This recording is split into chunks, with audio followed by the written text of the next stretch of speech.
물방울의 잔향. 언제부터 내가 진정한 대화를 갈망하기 시작했는지 정확히 기억나지 않는다. 아마도 긴 팬데믹 기간 내 벽 안에 갇힌 날들이 사람의 목소리, 단순한 안부 인사를 넘어선 이야기들을 그리워하게 만들었을 때부터였을 것이다. 나는 길 잃은 배가 등대를 찾듯 독서 모임에 이끌렸다. 인터넷에서 수많은 독서 모임 정보를 훑어보았다. 그 수에 놀랐다.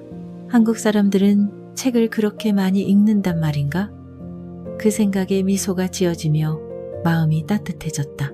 출판사나 작가가 주최하는 모임은 건너뛰고 나에게 맞는 곳을 찾기 위해 모임장들의 글만 읽었다. 그러다 이 모임의 리더인 혜린의 서평에 시선이 멈췄다. 그녀의 글은 공정하고 논리적이며 보기 드문 진정성이 묻어났다. 혜린은 비행사라는 어찌 보면 건조해 보이는 직업을 가졌지만 프로필에는 행복 전문가가 되어 의미 있는 삶에 영감을 주고 싶다는 꿈을 적어두었다. 나는 그녀처럼 남을 위해 사는 삶을 생각해 본 적이 없었다. 나에게는 남에게 패끼치지 않고 사는 것만으로도 성공이었다. 시간이 흐르면서 나는 삶의 파도에 맞서느라 바빴고 다른 사람에게 신경 쓸 겨를이 없었다. 하지만 혜린의 글은 따뜻한 바람처럼 내게 신발끈을 고쳐매고 새로운 목적으로 걸어가고 싶게 만들었다. 나는 용기를 내어 전화를 걸었다. 수화기 너머의 목소리는 바위 사이를 흐르는 물처럼 부드러웠다. 나는 나이 많은 내가 모임에 참여할 자격이 있는지 물었다. 혜린은 책을 사랑하고 경청할 줄 안다면 다른 조건은 필요 없다고 답했다. 나는 목소리를 약간 떨며 그녀가 나를 받아줄 수 있는지 다시 물었다. 언제부터인가 보이지 않는 장벽이 되어버린 나이를 언급했다. 혜린은 모두의 모임이기에 회원들에게 의견을 물어봐야 한다고 정중하게 답했다.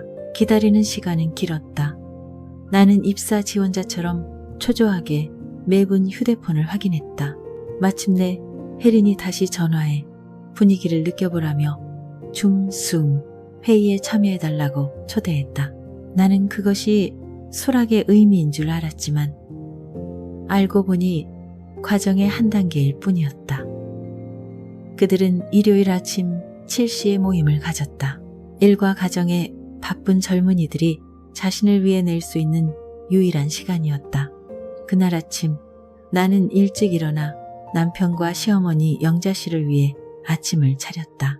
그들에게 줌에 대해 독서 모임에 대해 설명했지만 둘 다 관심이 없었다.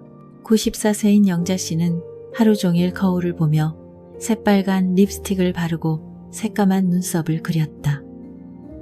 남편은 40년 직장 생활 끝에 일이 버겁게 느껴지기 시작했다. 그들은 호수처럼 고요한 삶에 새로운 일이 들어와 휘젓는 것을 원치 않았다. 하지만 나에게 그 모임은 드문 파도였고 내 마음을 설레게 했다. 나는 옷을 갈아입고 립스틱을 바른 뒤 심호흡을 하고 줌에 접속했다. 8개의 젊은 얼굴이 나타났고 불편한 기색은 조금도 없었다. 혜린의 소개가 끝난 후 나는 조용히 앉아 그들이 책에 대해 나누는 이야기를 들었다. 그들은 성실하게 책을 읽었고 감정은 진솔했으며 마치 세상을 떠받칠 준비가 된 잘 닦인 기둥들 같았다. 그들의 이야기를 들으며 오래 산 나는 마음이 씻겨 내려가는 듯했고 영혼에 찢어진 상처들이 치유되는 것 같았다.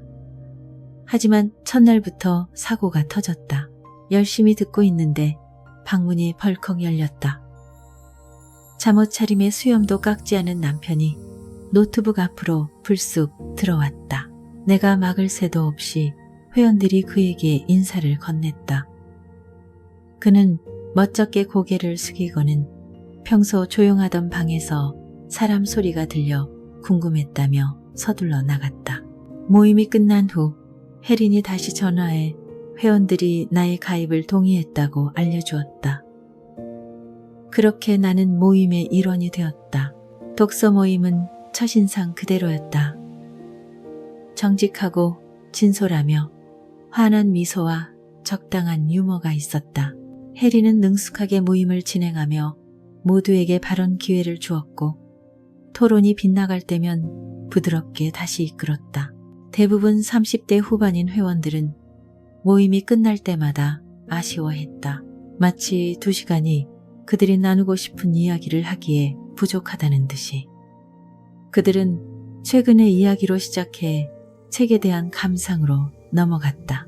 인상 깊은 구절을 인용하는 사람도 있었고 책과 관련된 개인적인 경험을 이야기하며 미래의 방향을 제시하는 사람도 있었다.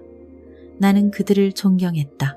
이 세상을 지켜낼 것만 같은 튼튼한 기둥 같은 사람들.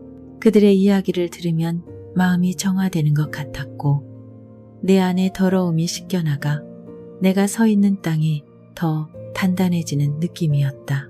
그날 우리는 정재승의 12발자국에 대해 토론했다. 저자는 행복, 기쁨, 쾌락이 기대감에서 온다고 썼다. 나는 만족스럽지 않았다. 저자는 생존 본능을 관장하는 뇌 부분이 파충류 시대부터 발달했고 기쁨과 행복을 느끼는 부분은 포유류부터 시작되었다고 설명했다. 현대인은 얇지만 독특한 이성의 신피지를 더 가지고 있다. 하지만 행복이 기대감에서 온다는 생각은 내 마음에 걸렸다. 행복이란 무엇인가? 기쁨이란 무엇인가? 정의조차 모호한데 그것들을 기대감에 귀속시키는 것은 너무 단순하게 들렸다. 이것은 과학자의 책이었기에 나는 명확함을 기대했다. 아마 그래서 실망했는지도 모른다. 하지만 회원들은 저자의 재능에 감탄하며 열정적으로 이야기했다. 그들의 진지함은 참으로 소중했다. 모임 말미에 혜린이 물었다. 행복이란 무엇일까요? 여러분은 언제 행복하고 따뜻하고 설레는 순간을 느끼나요? 그 질문은 고요한 호수에 던져진 돌멩이 같았다. 회원들은 진지한 표정으로 시간의 주름을 더듬었다. 그 모습이 참 사랑스러웠다. 나는 왠지 모르게 불쑥 말했다. 사랑 아닐까요? 농담처럼 튀어나온 말이었지만 모두의 눈이 커지며 순간 당황한 기색이 역력했다. 나 같은 나이든 사람의 입에서 나온 사랑이라는 단어가 너무 뜻밖이었을 것이다. 아니에요. 회원 중 한 명인 동현이 멋쩍은 목소리로 말했다. 농담이에요. 나는 서둘러 손을 내저으며 수습했다. 모두 어색하게 웃었다.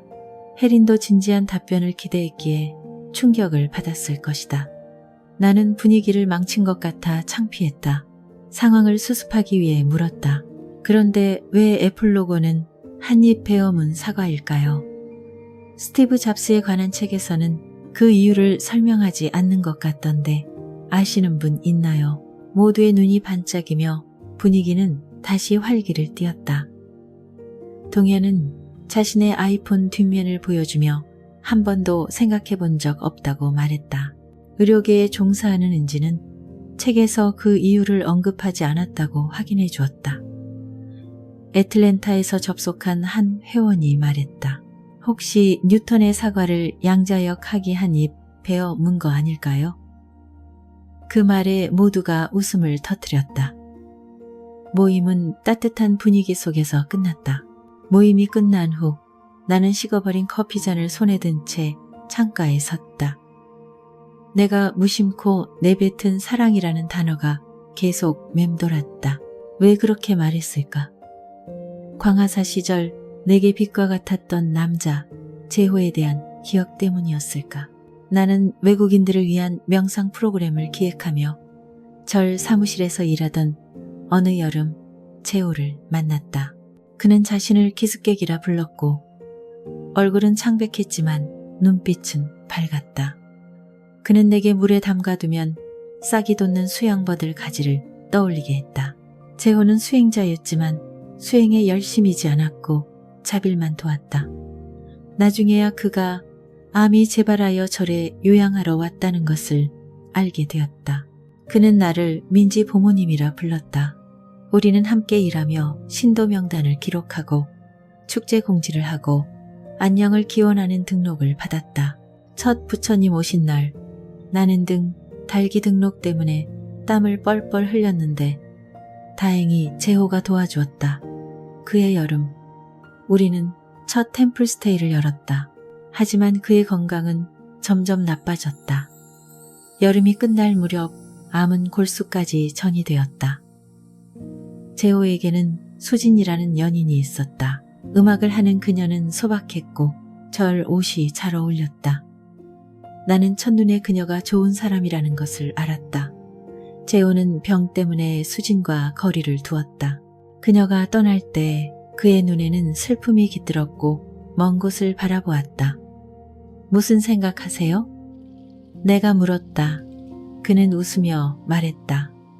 여운, 활시위를 떠난 화살이 남기는 떨림이죠. 수진이가 떠나면 저는 그 여운을 봅니다. 나는 이해했고 그들의 깊은 사랑의 순간 질투심을 느꼈다. 수진이 오면 절 전체가 환해지는 것 같았다. 주방 할머니는 하던 일을 멈추고 쉬었고 성민 스님은 새로운 음식에 기뻐했다. 수진은 으깬 감자를 가시프로 싸고 된장을 찍어 갓김치 위에 들국화를 뿌렸다. 그녀의 음식은 시와 같았다. 그녀는 재호의 검은 고무신에 아카시아 꽃을 놓아두었다.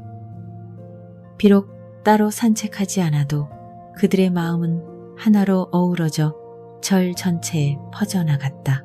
식어버린 커피잔을 손에 든 채 나는 창가에 조용히 서서 지평선 너머로 시선을 던졌다.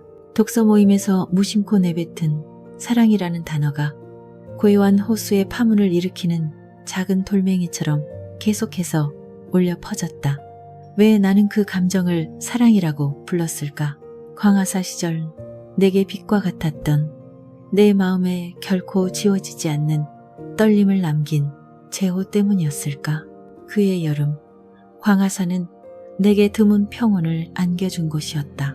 나는 성민 스님, 공양주 할머니, 주방 할머니와 함께 사무실에서 일하며 외국인들을 위한 명상 프로그램을 기획했다. 그들은 모두 선한 사람들이었지만 자신을 기숙객이라 부르던 재호는 달랐다. 그의 얼굴은 창백했지만 눈빛은 밤중의 등불처럼 밝았다. 그는 내게 물에 담가두면 싹이 돋는 수양버들 가지를 떠올리게 했다. 재호는 수행자였지만 수행에는 관심이 없었고 조용히 자빌만 도왔다. 마당을 쓸거나 신도 명단을 기록하거나 바쁜 부처님 오신 날에 나를 도와주는 일들이었다. 그는 나를 농담 섞인 따뜻한 목소리로 민지 부모님이라 불렀다. 처음 달기 등록을 받던 날 나는 땀을 뻘뻘 흘리며 허둥댔다. 재호는 곁에 서서 조용히 명단을 정리하고 처리 방법을 알려주었다. 부모님이 이러시면 신도들 다 도망가겠네. 그는 놀렸지만 눈빛은 관용으로 가득했다. 그의 여름, 우리는 첫 템플스테이를 열었다. 아이들은 개구리처럼 뛰어다녔고 웃음소리가 절에 가득했다. 하지만 재호는 타들어가는 촛불처럼 점점 야위어 갔다. 여름이 끝날 무렵 나는 암이 그의 골수까지 전이되었다는 것을 알게 되었다. 재호에게는 수진이라는 연인이 있었다. 음악을 하는 그녀는 절 옷처럼 소박했다. 화려하지 않았지만 그녀가 만든 음식 하나하나는 시와 같았다. 으깬 감자를 가시프로 싼 요리부터 들국화를 뿌린 갓김치까지. 수지는 재호의 검은 고무신에 아카시아 꽃을 놓아두었다.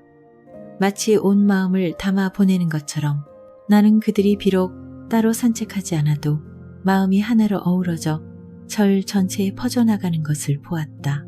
수진이 떠날 때면 재호의 눈은 슬픔에 잠겨 먼 곳을 바라보았다. 무슨 생각하세요? 내가 물었다. 여운이요. 그는 어린아이를 보듯 미소 지으며 답했다. 활시위를 떠난 화살이 남기는 떨림이죠. 수진이가 떠나면 저는 그 여운을 봅니다. 나는 이해했고 마음 한편으로 질투심을 느꼈다. 어떻게 재호는 한 사람의 여운까지 볼 수 있을 만큼 깊이 사랑할 수 있었을까? 독서 모임이 끝난 후 내 마음은 출렁였다. 나는 절 창고에서 자전거를 꺼내 안장의 먼지를 닦고 재호와 함께 달리던 많이 산 길로 향했다. 그 시절에는 그가 곁에 있어 쌩쌩 달리는 차들이 무섭지 않았다. 하지만 오늘은 찬 바람이 뺨을 스쳤고 장갑 없는 손은 얼어붙을 듯했다. 재호가 참나 준비도 안 하고 이렇게 30년 가까이 살아온 게 기적이네 라며 잔소리와 함께 장갑을 건네주고 목도리를 둘러주던 때가 생각났다. 나는 반은 농담 반은 진심으로 대꾸했다.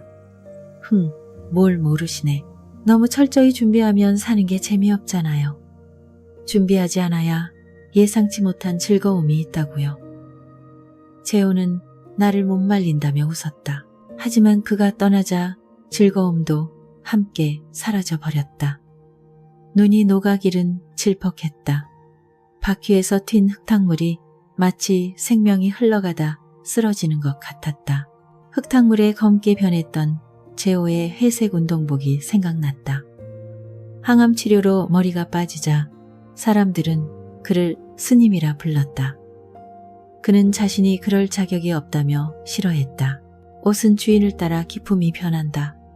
재호가 입으면 단정했던 그 옷이 내가 입으니 헐렁했다. 그가 쓰던 검은 줄무늬 모자는 이제 나의 짧은 머리를 가려주며 새로운 삶을 사는 것 같았다. 우리가 자주 오르던 마니산이 나타났다. 우리는 주차장 구석에 자전거를 세우곤 했다. 재호는 매표소에서 투덜거렸다. 왜 강화 주민은 무료인데 저는 아니죠. 얼굴을 익힌 직원이 그냥 들어가라고 하면 그는 선물이라도 받은 듯 기뻐했다. 오늘은 낯선 직원이 내 신분증을 꼼꼼히 확인하고는 들여보내 주었다. 나는 자전거를 맡기려 했지만 매점 아주머니와 이야기하기가 꺼려져 그냥 두었다. 이 낡은 자전거를 누가 가져가겠는가. 재호라면 내가 부주의하다고 했을 것이다.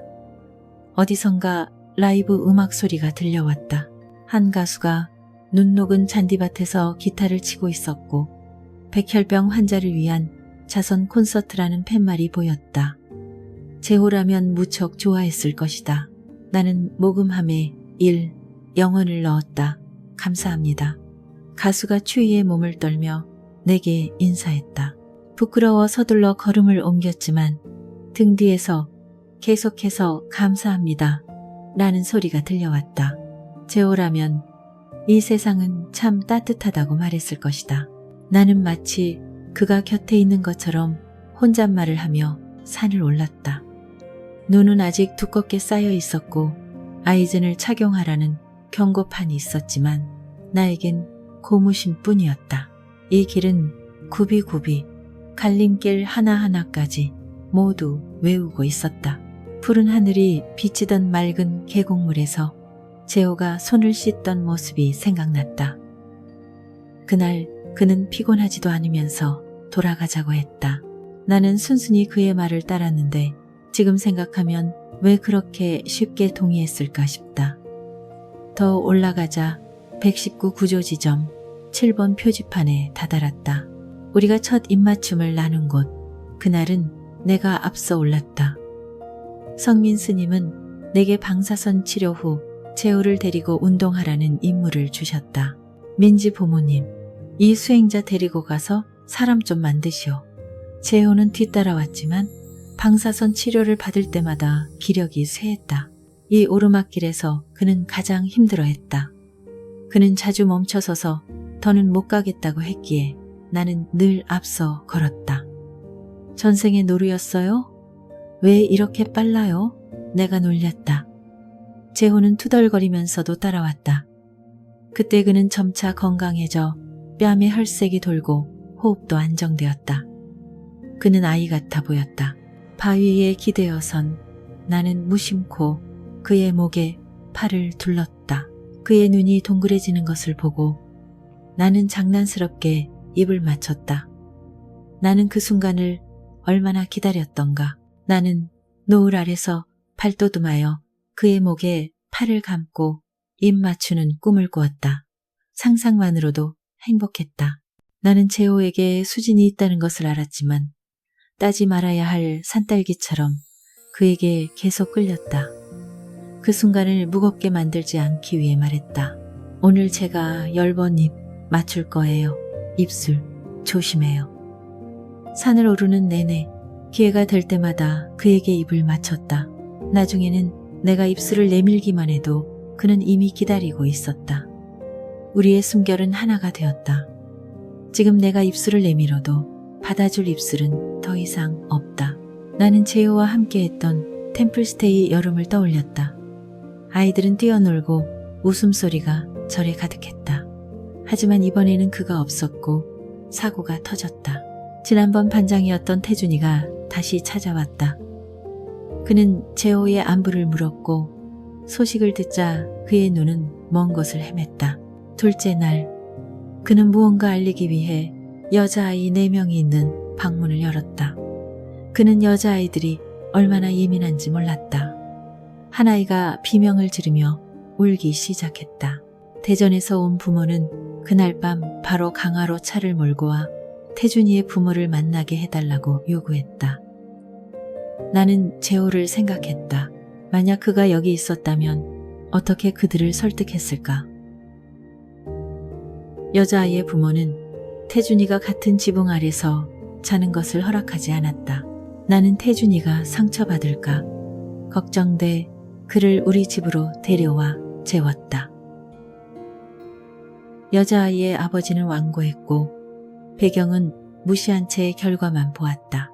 나는 태준이를 지켜줄 만큼 현명하지 못해 슬펐다. 그는 조용히 잘못을 인정했고 누구보다 어른스러워 보였다. 그 사건 이후 절은 고요해졌다. 성민 스님과 몇몇 외국인은 순례를 떠났다. 공양주 할머니는 휴가를 가셨다. 녹은 눈물이 계단 옆으로 시내를 이루어 흘렀다. 물방울 소리는 때로는 악기처럼 때로는 트로트 가락처럼 들렸다. 나는 선방에 들어갔지만 마음이 평온하지 않았다. 재호는 내가 자연의 소리보다 사람 소리에 더 익숙하다며 귀머거리라고 놀리곤 했다. 나는 자전거를 꺼내 옛길을 달렸다. 바람은 차가웠고 길은 질퍽했다. 재호가 잔소리하며 장갑을 건네주던 때가 생각났다. 너무 철저히 준비하면 사는 게 재미없잖아요. 나는 그렇게 말했었다. 하지만 그가 떠나자 즐거움도 함께 사라졌다. 만이산에서 돌아와 서재에서 낡은 수첩을 찾았다. 습기 때문에 번진 파란색 글씨는 낡은 사진처럼 어색하지만 생명력으로 가득했다. 햇살은 거울처럼 부서져 눈 위에 반짝였다. 나뭇가지 끝에 매달린 물방울들은 떨어질까 두려운 듯 망설였다. 나는 절문에 기대어 점점 커지는 물방울을 보며 눈을 가늘게 떴다. 그것들의 생은 참으로 짧았다. 한 방울이 떨어지면 다른 방울이 그 자리를 대신하고 부풀어 오르다 다시 떨어졌다. 왜 물은 항상 그곳으로 모이는 걸까? 물도 쉬운 길을 아는 걸까? 아직 길을 찾지 못한 내 인생도 언젠가 저 물방울처럼 제 길을 찾을 날이 올까? 나는 그것들의 맑음이 부러웠다. 문득 재호의 목소리가 들리는 듯했다. 물이 그곳으로 흐르는 것이 이 아니고 무엇이겠습니까?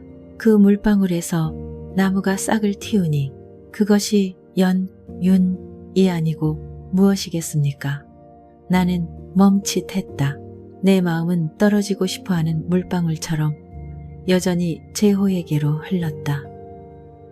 감정을 떨쳐내기 위해 절 밖으로 나섰다. 처마에서 떨어진 물방울이 고무신 위로 튀었고 마치 아이들이 환호하는 것 같았다. 지난 템플스테이에서 아이들은 뛰어놀았지만 나는 여전히 재호를 생각했다. 그의 안부를 묻던 태준이는 그와 함께 프로그램을 기획하던 날들을 떠올리게 했다. 재호는 떠나고 여운을 남겼다. 그는 작년 가을 암이 온몸에 퍼져 세상을 떠났다. 나는 수진이 짐을 정리하고 떠나기 전에 재호의 모자와 옷을 내 방으로 가져왔다. 천도제에서 나는 울지 않고 그의 영정 사진만 쏘아보았다. 수진은 매주 꽃을 가져왔다. 49제가 지난 후 그녀는 내게 감사 인사를 했다. 언니 덕분에 재호 씨의 마지막 날들이 행복했어요. 나는 아무도 내 마음을 모를 거라고 생각했었다. 재호와 함께 산을 오를 때 나는 풍경 때문만이 아니라 즐거웠다.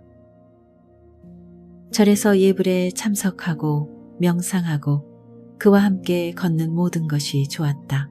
나는 출가를 생각하기도 했다. 하지만 재호가 떠나자 절은 황량해졌다. 전화벨이 울려 기억의 흐름을 끊었다. 할머니, 뭐 하세요? 공부 끝났어요? 조카딸 지원이가 도서관에 가자며 물었다. 내 마음은 가득 찼고 자연스럽게 미소가 번졌다. 수많은 조건을 달아 사랑이라 불러야 했던 감정이 이제 지원이에게는 자연스럽게 흘러나왔다. 만약 혜린이 행복한 순간에 대해 다시 묻는다면 나는 이렇게 말할 것이다. 지금이요, 시간은 가득 차 접혔던 주름을 펼쳤다. 나는 서둘러 도서관 카드를 찾았다. 시간의 한 겹이 접혔다. 나는 도서관 카드를 꽉 쥐고 집을 나섰다. 마음에는 여전히 전화기 너머로 들려온 지원이의 목소리가 남긴 온기가 감돌았다. 거리에는 부드러운 오후의 바람이 불었고 햇살은 나무십 사이로 쏟아져 부서진 거울 조각처럼 길 위에서 반짝였다. 마치 내가 여운에 대해 썼던 낡은 수첩 속 문장처럼 인생의 모든 것은 여운을 남기는 걸까? 한 음표의 울림처럼 절 처마에서 떨어져 사라지기 전에 작은 파문을 남기는 물방울처럼 나는 지원이가 기다리는 도서관으로 걸어갔다. 주머니에는 조용한 동반자처럼 낡은 수첩을 넣고 있었다. 종이는 누렇게 변했고 습기 때문에 글씨는 번졌지만 각줄은 여전히 나를 재호가 있고 광하사가 있고 감히 이름 붙이지 못했던 떨림이 있던 그 시절로 이끄는 문 같았다. 작은 마을 도서관은 낡은 나무 책장과 은은한 종이 냄새로 가득했다. 나는 종종 지원이를 이곳에 데려왔다. 오늘 아이는 빨간 스웨터를 입고 어린이 책장 앞에서 그림책을 넘기며 눈을 반짝이고 있었다. 할머니, 이 책 정말 재미있어요. 지원이가 모험하는 고양이 그림책을 들어보이며 외쳤다. 나는 미소를 지으며 옆 의자에 앉아 아이가 열정적으로 이야기하는 모습을 지켜보았다. 하지만 내 시선은 책상 위 수첩으로 향했다. 나는 수첩을 펴서 여운에 대해 쓰다만 부분으로 넘겼다.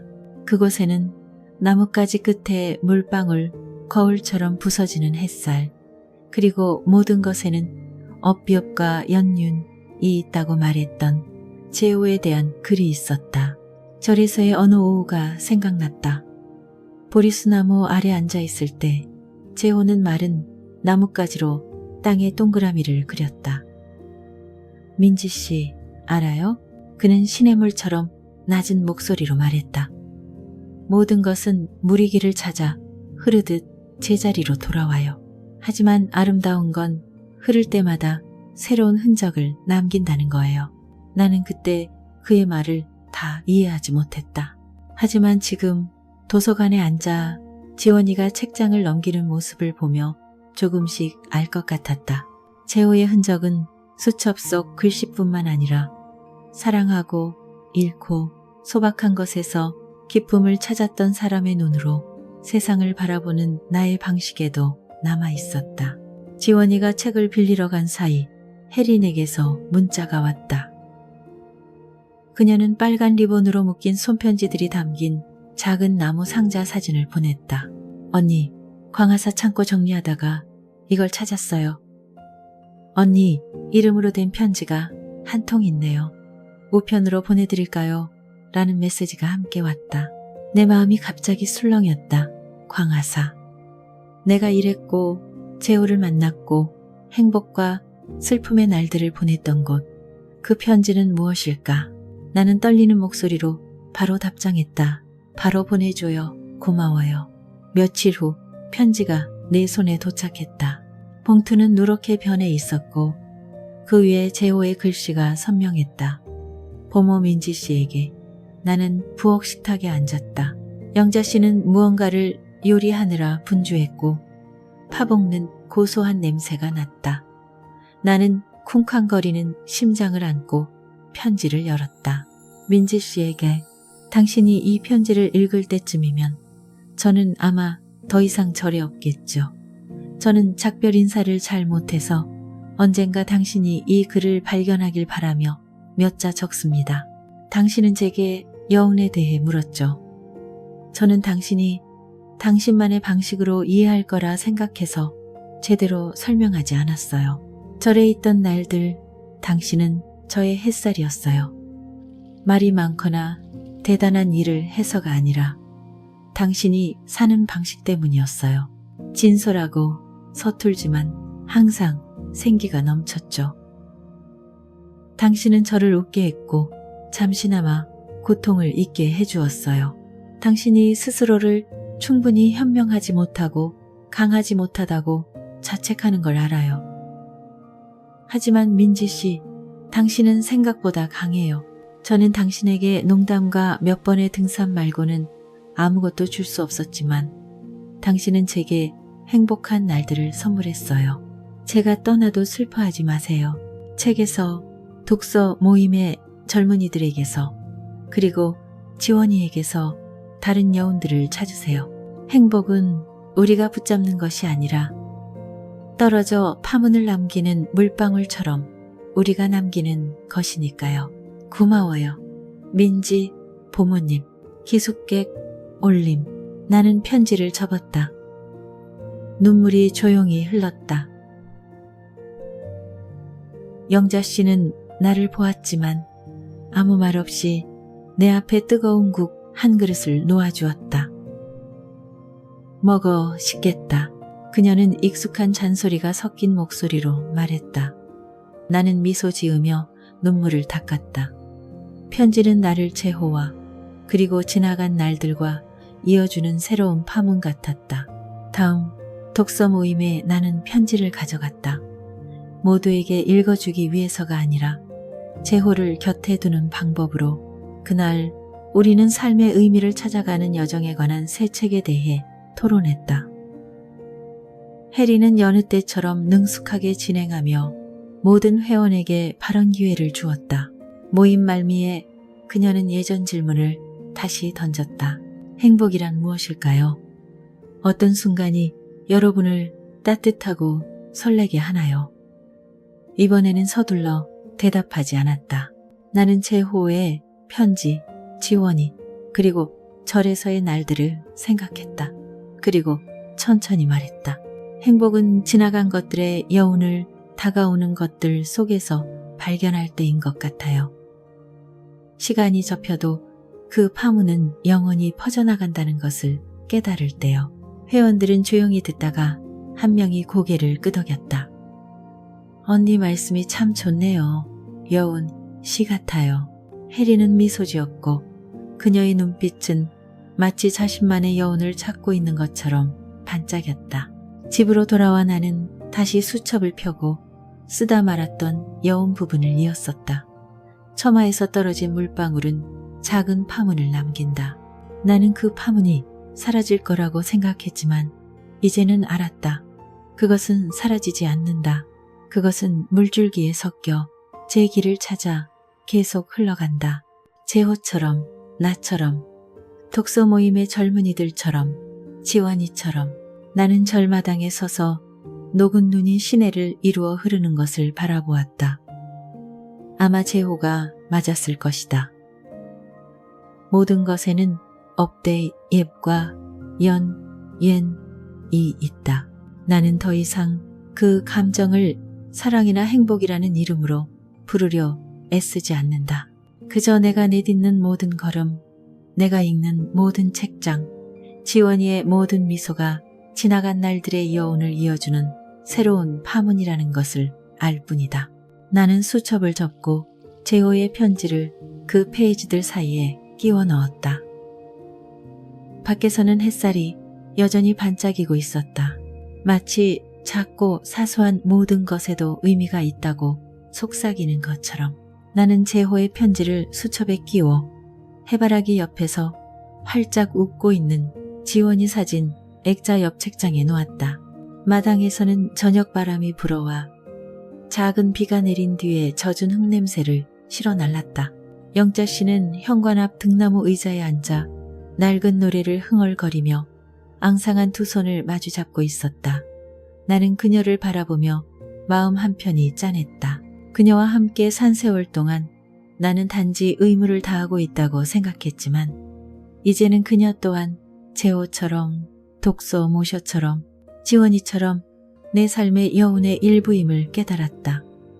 나는 뜨거운 차 한 잔을 들고 현관으로 나갔다. 어머니, 식기 전에 드세요. 나는 그녀 앞에 찻잔을 놓으며 말했다. 그녀는 고개를 들었고 흐릿한 눈동자 속에 여전히 장난기가 반짝였다. 오늘따라 왜 이렇게 친절해? 또 무슨 좋은 책이라도 읽었어? 그녀는 놀리는 듯한 목소리로 물었다. 나는 웃으며 그녀 옆에 앉아 어깨 위로 쏟아지는 마지막 햇살을 그대로 두었다. 광화사에 오기 전 내 삶은 사무실 일과 가족 그리고 이름 없는 책임들로 둘러싸인 바쁜 나날의 연속이었다. 나는 강화의 작은 회사에서 회계사로 일하며 매일 숫자와 대차 대조표 그리고 긴장된 회의에 파묻혀 살았다. 남편은 그때 아직 건강했고 어시장에서의 일로 늘 바빴다. 우리는 서로 사랑하지 않아서가 아니라 삶이 각자의 궤도로 우리를 끌고 갔기 때문에 대화가 적었다. 당시 영자 씨는 강하고 똑 부러지는 여성이었고 집안의 모든 일을 지휘했다. 그녀는 나를 별로 좋아하지 않았다. 아마 내가 동네 다른 며느리들처럼 서툴고 요령이 없었기 때문일 것이다. 옆집 해숙이만큼만 부지런하면 얼마나 좋을까. 그녀는 종종 비난 섞인 목소리로 말했다. 나는 그저 웃으며 고개를 끄덕였지만 마음속에는 작은 상처들이 남았다. 어느 날 돈 문제로 남편과 드물게 다툰 후 나는 숨이 막히는 기분을 느꼈다. 혼자 차를 몰고 바닷가로 나가 바위에 앉아 파도가 밀려오는 것을 보았다. 짠바람이 불었지만 마음은 가벼워졌다. 나는 삶의 의미에 대해 생각하기 시작했다. 숫자, 보고서, 영자 씨의 잔소리, 이 모든 것이 정말 내가 원하는 것일까? 그때 우연히 명상과 템플스테이를 운영하는 광화사에 대한 글을 읽게 되었다.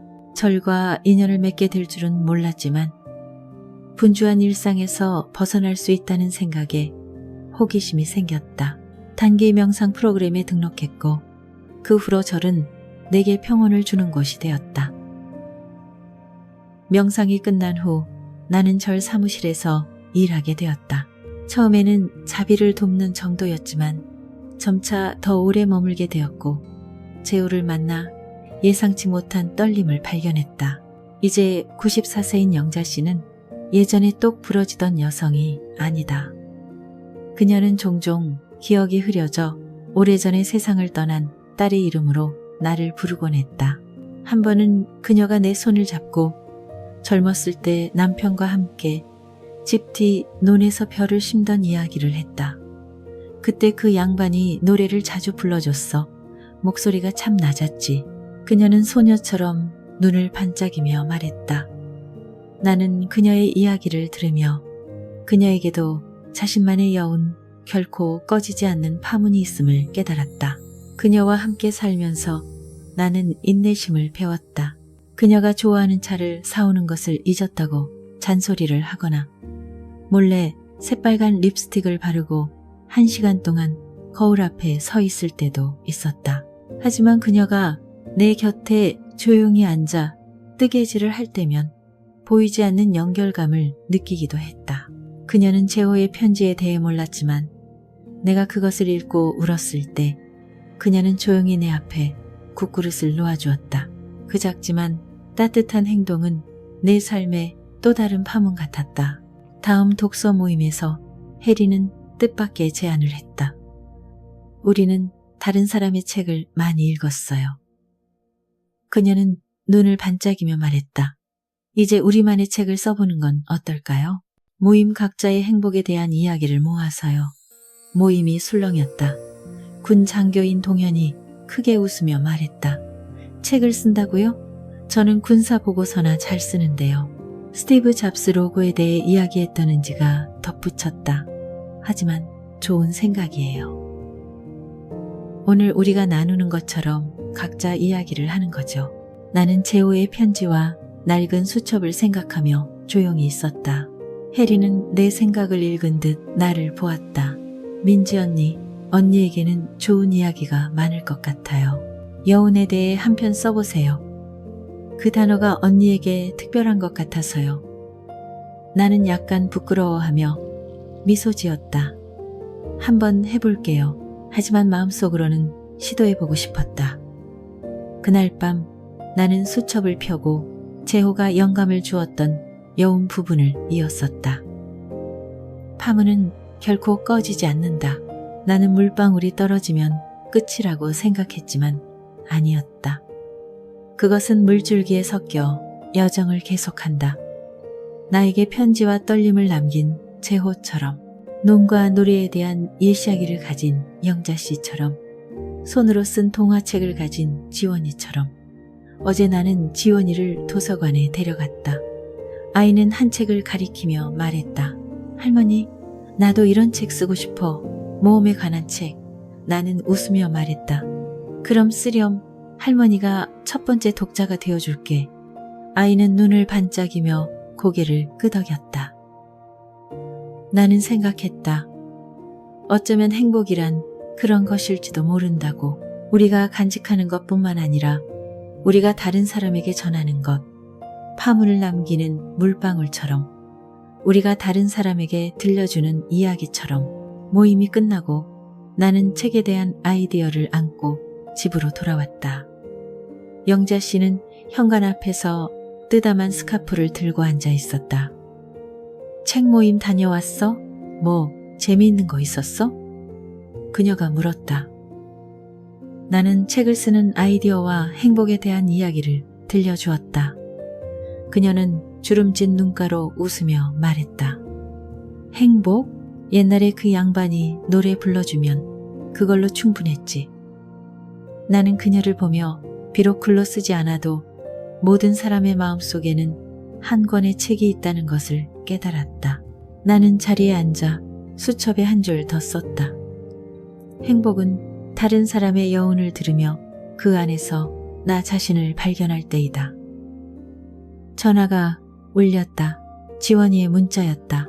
할머니, 내일 또 도서관 가요. 엄청 재미있는 책 찾았어요. 나는 웃으며 답장했다. 그래, 할머니가 기다릴게.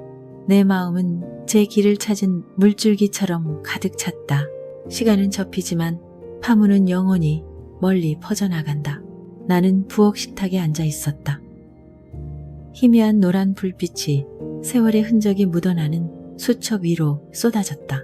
마당에서는 바람이 살며시 불어와 마른 잎사귀 냄새와 해질녘의 서늘함을 실어 날랐다. 지원이에게서 문자가 왔다. 할머니, 내일 새 책 보여드릴게요. 아이의 신난 목소리가 화면 너머로 들리는 듯했다. 나는 미소 지으며 답장했다. 그래, 할머니가 기다릴게. 내 마음은 파문이 이는 호수 같았다. 아이의 문자 하나하나가 작은 돌멩이가 되어 행복의 파문을 퍼뜨렸다. 내 앞에 수첩, 파란 볼펜으로 쓰인 여운이라는 단어는 여전히 내가 기억의 조각들을 이어붙이고 싶을 때마다 찾아가는 곳이었다. 페이지 사이에 끼워진 제호의 편지는 바람처럼 불어와 광화사에서의 날들을 되살렸다. 나는 독서 모임의 책 쓰기 아이디어를 생각했다. 행복에 관한 책, 각자가 이야기를 기고하는 책. 만약 내가 쓴다면 무엇을 이야기할까?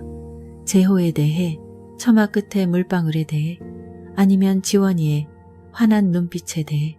다음 독서 모임은 평소보다 활기찼다. 해리는 연한 푸른색 저고리를 입고 노트북을 열어 공유 문서를 띄웠다. 여러분, 우리가 책을 쓸 파일을 만들었어요. 그녀는 신이 난 목소리로 말했다. 각자 자신의 행복한 순간에 대해 짧은 장을 쓸 거예요. 길지 않아도 돼요. 진솔하기만 하면 됩니다. 군장교인 동현이 손을 들었다. 저는 뭘 쓰죠? 밤에 보초 서다가 별이 밝게 빛나는 걸 본 이야기요. 모두가 웃음을 터뜨렸다. 애플 로고에 대해 이야기했던 은지가 덧붙였다. 동료랑 과자 나눠 먹었던 이야기 쓰세요. 그 이야기 재미있었어요. 동현은 아이디어를 찾은 듯 눈을 빛내며 고개를 끄덕였다. 나는 조용히 옷자락을 만지작거렸다. 해리는 격려하는 눈빛으로 나를 보았다. 민지 언니, 언니에게는 멋진 이야기가 있을 거예요. 여운에 대해 써보세요. 그 단어가 언니에게 아주 특별한 것 같아서요. 나는 약간 부끄러워하며 웃었다. 한번 해볼게요. 너무 기대는 마세요. 그날 밤 나는 수첩을 펴고 공동의 책을 위해 한 단락을 써보았다. 나에게 행복은 결코 꺼지지 않는 작은 파문들이다. 절 처마에서 떨어져 물줄기에 섞이기 전 땅 위에 동그라미를 남기는 물방울이다.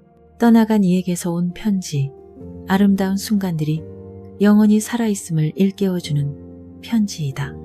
책 이야기를 할 때 해맑은 기쁨으로 가득 차는 지원이의 눈빛이다. 행복은 꽉 쥐는 것이 아니라 노래가 울려 퍼지다. 공기 속으로 사라져도 그 멜로디가 마음에 남는 것처럼 우리가 남기는 것이다. 나는 펜을 내려놓고 이 글이 충분히 진솔한지 자문했다. 하지만 제우와 절에서의 날들을 생각하자 마음에서 우러나온 그림을 알 수 있었다. 며칠 후 지원이를 도서관에 데려갔다가 익숙한 얼굴을 만났다. 제호의 검은 고무신에 아카시아 꽃을 놓아두었던 수진이었다. 그녀는 문학 코너 앞에서 소설책을 들고 서 있었다. 긴 머리는 단정하게 묶여 있었고 예전처럼 소박한 모습이었다. 나는 망설였다. 인사를 해야 할지 몰랐다. 하지만 수진이 먼저 나를 알아보고 입가에 미소를 지었다. 민지 부모님, 오랜만이에요. 그녀는 따뜻한 목소리로 말했다. 나는 약간 놀랐지만 고개를 끄덕이며 어색함을 감추려 애썼다. 잘 지냈어요? 어디서부터 시작해야 할지 몰라 물었다. 우리는 도서관 한쪽 구석에 앉았다. 지원이는 책을 찾으러 뛰어갔다. 수지는 지금 문화센터에서 일하며 작은 음악회를 기획한다고 했다. 제호 씨의 꿈을 이어가고 싶어요. 그녀는 먼 곳을 바라보며 말했다. 그는 음악을 좋아했고 자선 음악회를 좋아했어요. 그가 사랑했던 일을 하는 것이 그가 여전히 여기 있게 하는 방법이라고 생각해요. 나는 그녀에게 제호가 남긴 편지 이야기를 했다. 수지는 이미 알고 있다는 듯 고개를 끄덕였다. 그는 편지를 자주 썼지만 붙이는 경우는 드물었어요. 저도 그의 물건에서 편지 몇 통을 찾았는데 모두 여운에 대한 이야기였어요. 그녀는 웃었지만 눈시울은 붉어졌다. 그는 제가 자신의 여운이라고 했지만 제 생각엔 언니도 그의 여운의 일부인 것 같아요. 그렇죠? 수진의 말에 나는 멈칫했다. 내가 제호의 여운의 일부라고? 등산을 하던 일, 장난스러운 입맞춤, 그리고 서툰 부모님이라고 놀리던 순간들이 떠올랐다. 아마 그녀 말이 맞을 것이다. 나는 그의 삶을 스쳐 지나간 사람이 아니라 그가 내 삶에 남긴 파문처럼 나 또한 그가 남긴 파문이었다. 수지는 가방에서 작은 CD를 꺼냈다. 커버에는 달빛 아래 기타 그림이 인쇄되어 있었다. 이건 제가 작곡한 노래예요. 재호 씨가 들려준 광화사 이야기를 바탕으로 만들었어요. 한번 들어보세요. 언니가 좋아할 것 같아요. 나는 CD를 받았다. 마음이 문득 따뜻해졌다. 집으로 돌아와 낡은 플레이어로 CD를 틀었다. 시냇물처럼 부드러운 멜로디가 흘러나왔다. 노래 가사는 한 사찰과 떨어지는 물방울, 그리고 서로에게 흔적을 남긴 사람들에 대한 이야기였다. 나는 조용히 앉아 재호와 수진, 그리고 지나간 날들을 생각했다.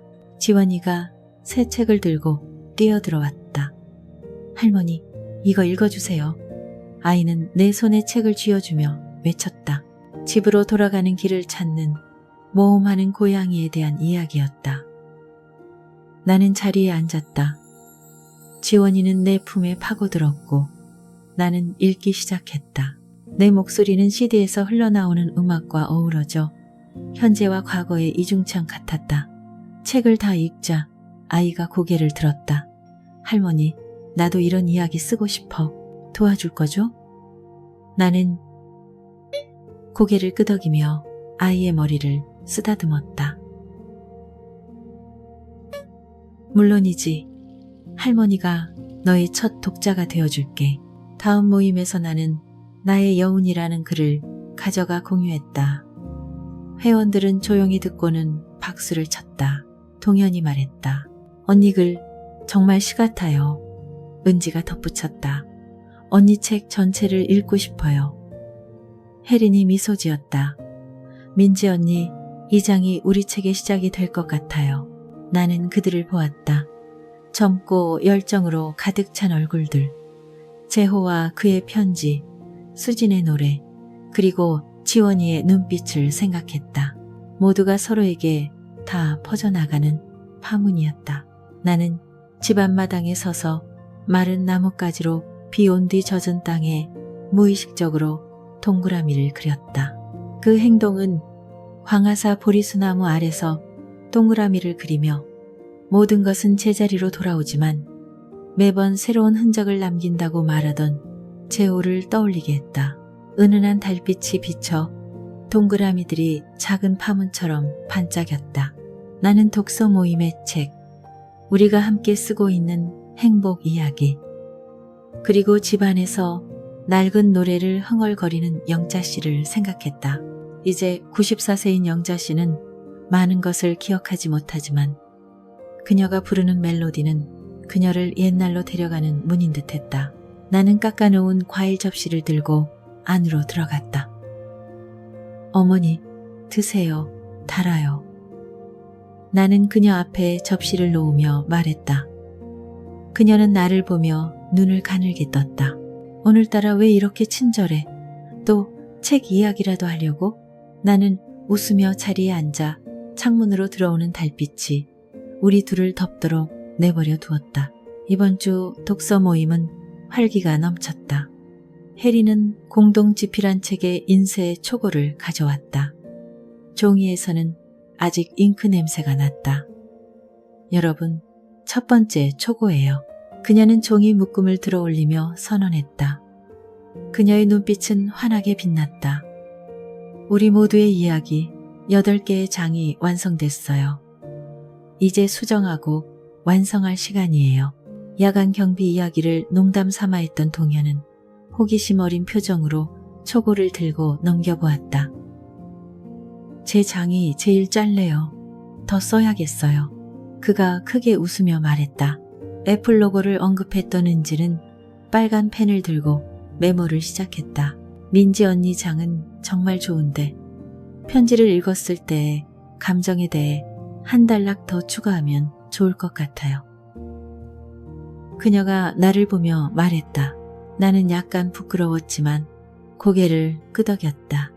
한번 해볼게요. 마음속으로는 재호의 편지, 나를 민지 부모님이라 부르며 새로운 여운을 찾으라고 했던 그의 글을 생각했다. 나는 노트북을 열고 내 장에 한 단락을 추가했다. 재호가 남긴 편지를 읽었을 때 나는 울었다.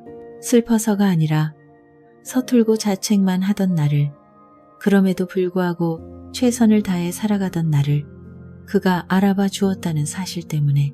그 편지는 하나의 파문처럼 나에게 닿아 행복이란 거창한 순간만이 아니라 지원이의 미소, 영자 씨의 따뜻한 국 한 그릇, 떠나간 이의 멜로디 같은 작은 것들임을 깨닫게 해주었다.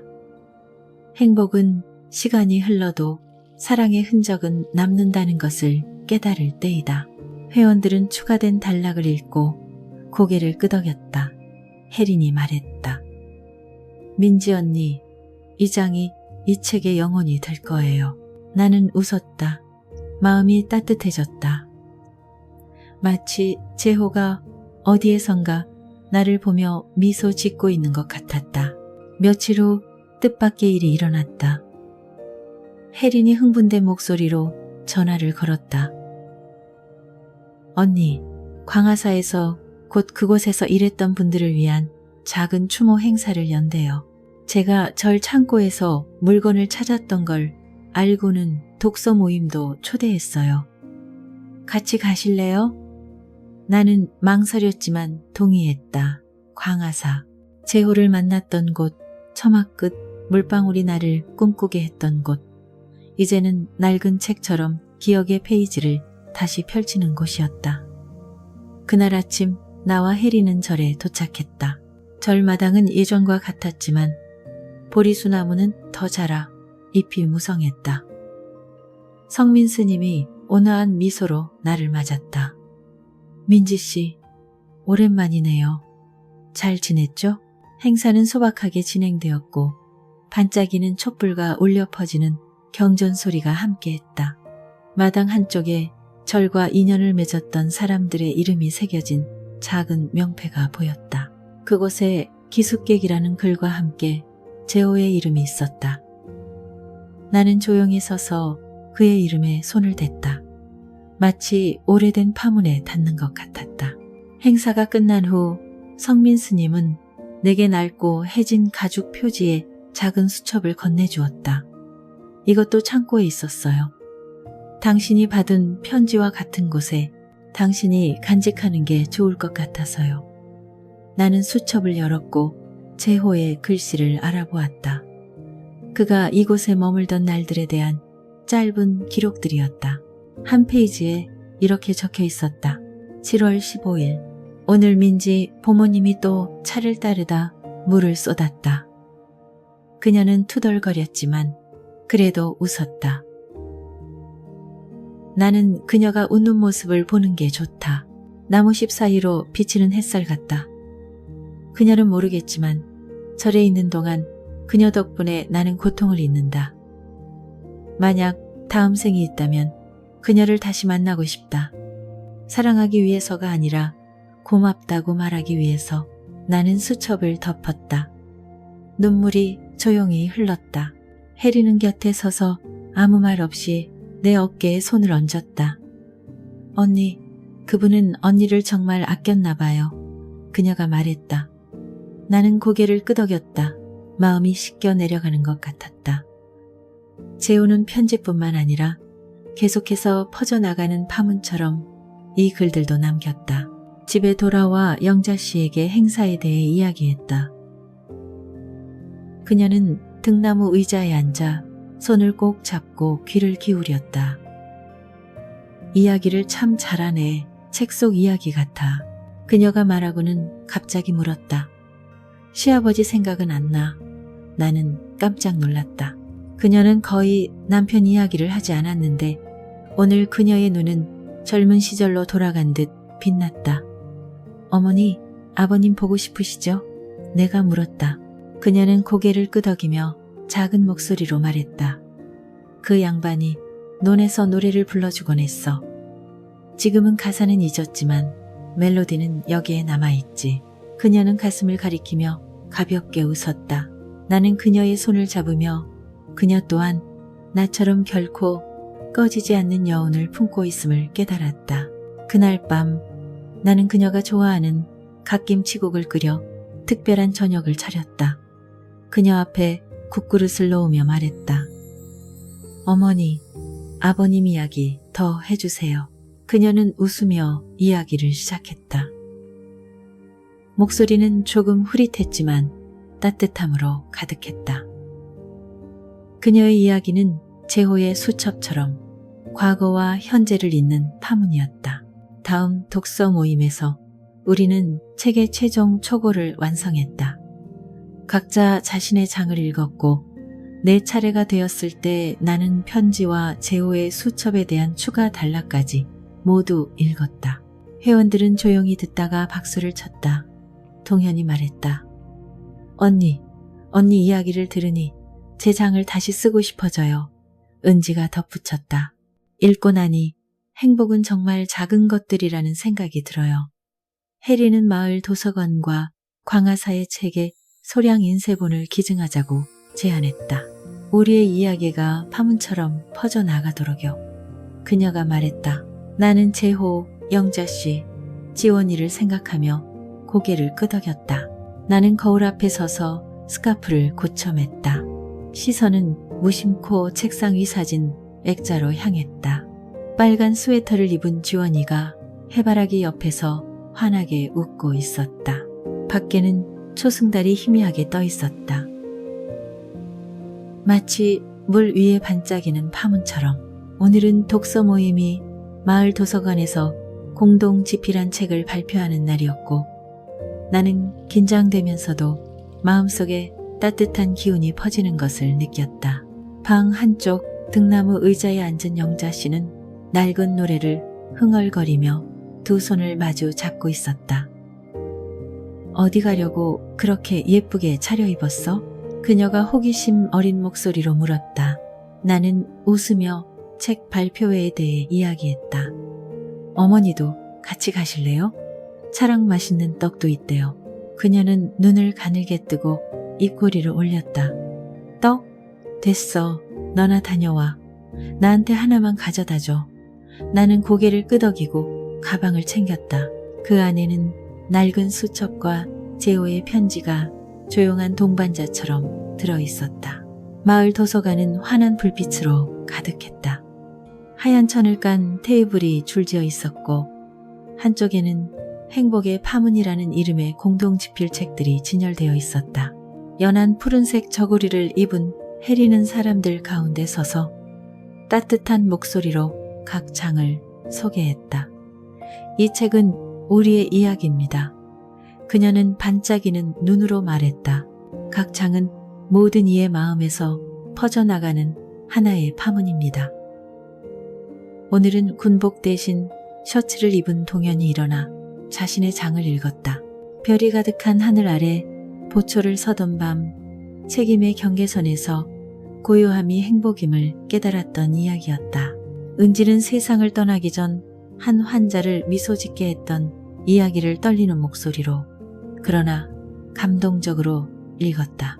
내 차례가 되었을 때 나는 심호흡을 하고 책을 펴서 나의 여운을 읽었다. 행복은 시간이 접혀도 사랑의 흔적은 남는다는 것을 깨달을 때이다. 나는 약간 떨리는 목소리로 읽었다. 마을 주민들과 광화사에서 온 몇몇 분들로 이루어진 관객들이 박수를 쳤다.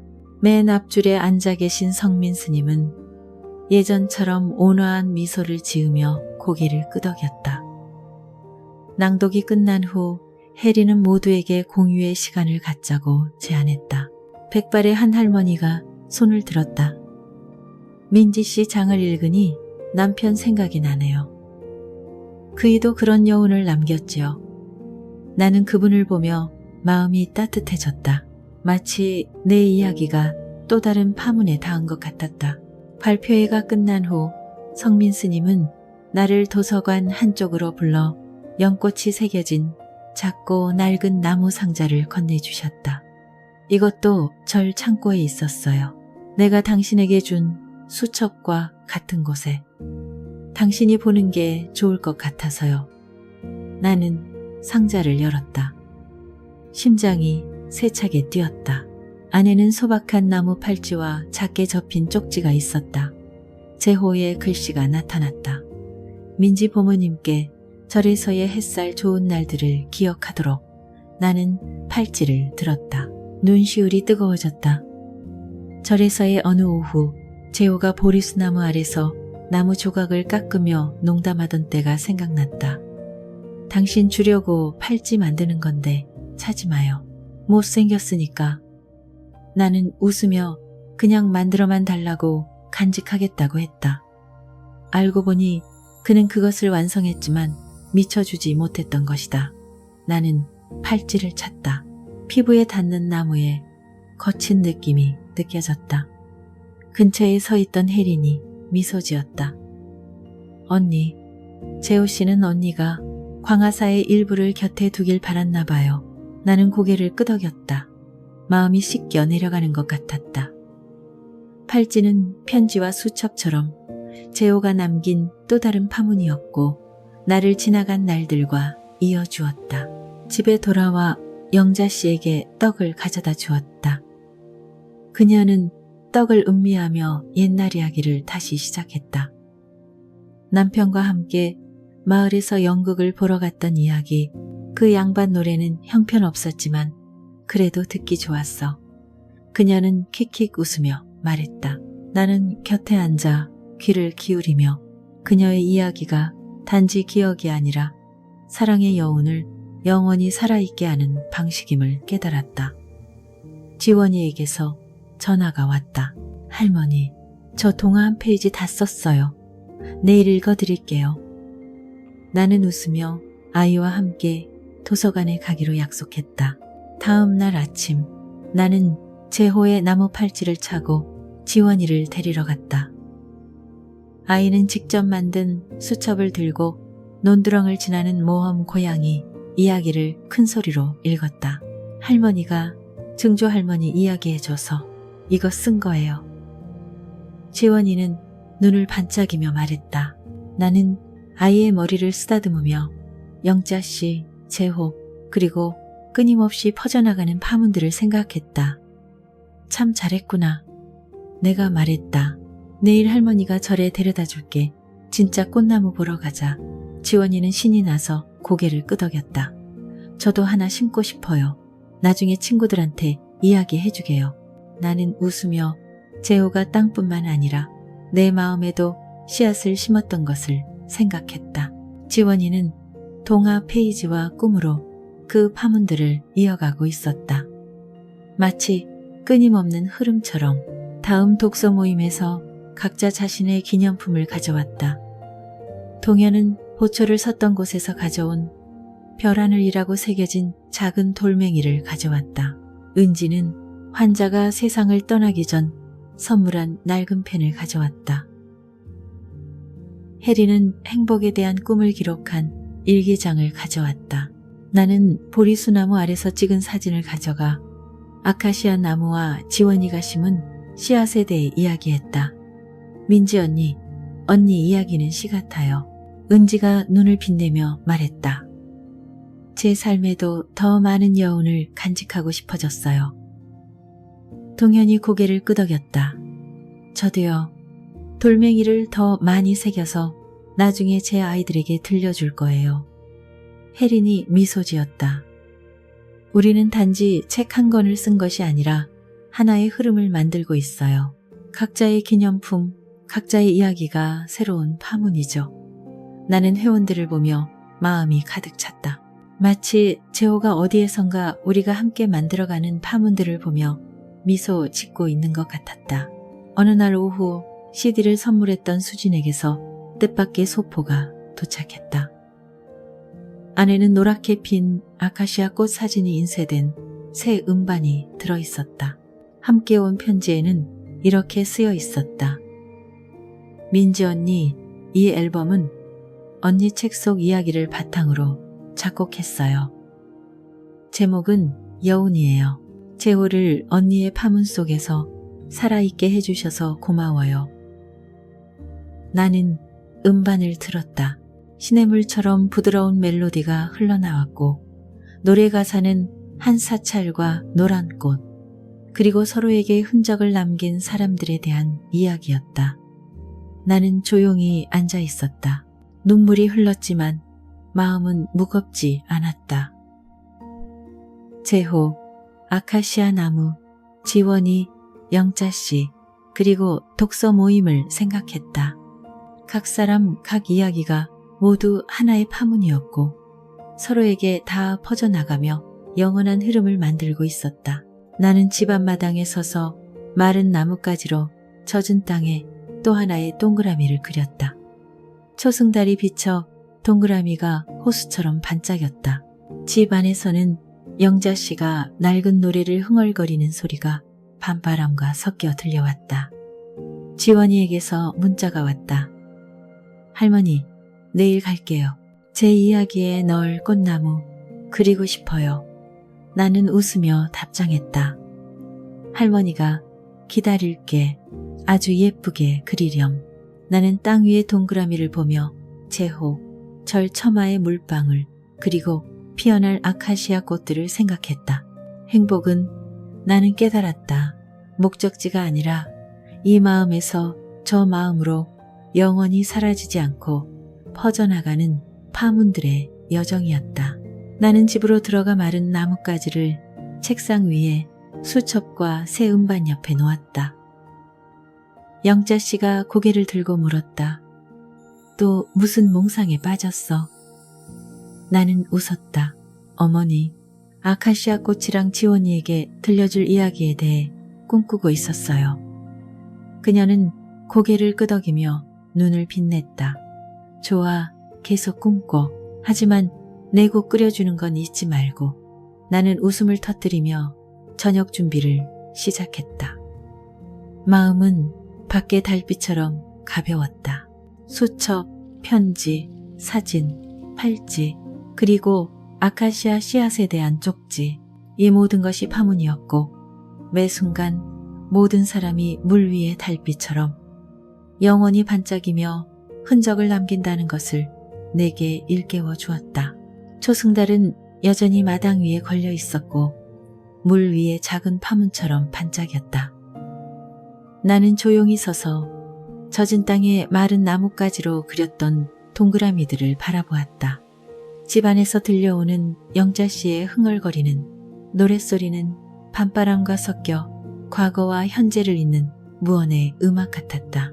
나는 안으로 들어가 마른 나뭇가지를 책상 위에 수첩과 제호의 편지 그리고 수진의 음반 옆에 놓았다. 영자씨는 고개를 들었고 흐릿한 눈동자 속에 여전히 장난기가 반짝였다. 또 무슨 몽상에 빠졌어? 책 생각이야?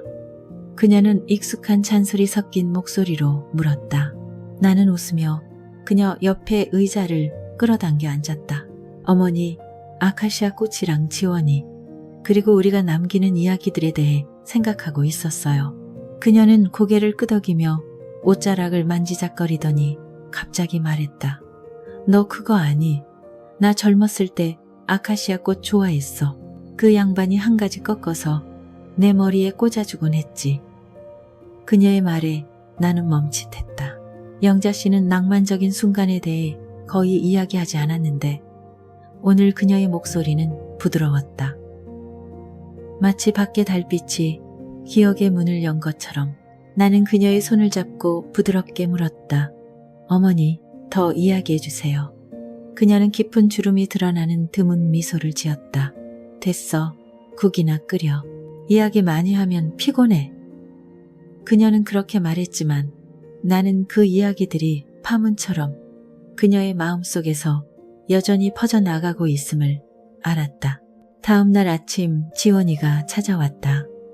손에는 꽃과 고양이 그림으로 가득한 직접 만든 수첩이 들려 있었다. 할머니, 제가 절에 심고 싶은 나무 그렸어요. 아이는 외치며 수첩을 펴서 노랗게 핀 아카시아 나무 그림을 가리켰다. 그 옆에는 고양이 한 마리가 앉아 달을 보고 있었다. 나는 아이의 머리를 쓰다듬었다. 마음이 감동으로 가득 찼다. 정말 예쁘게 그렸구나, 지원아. 오늘 할머니가 광화사에 데려다 줄게. 나무 심을 곧 찾아보자.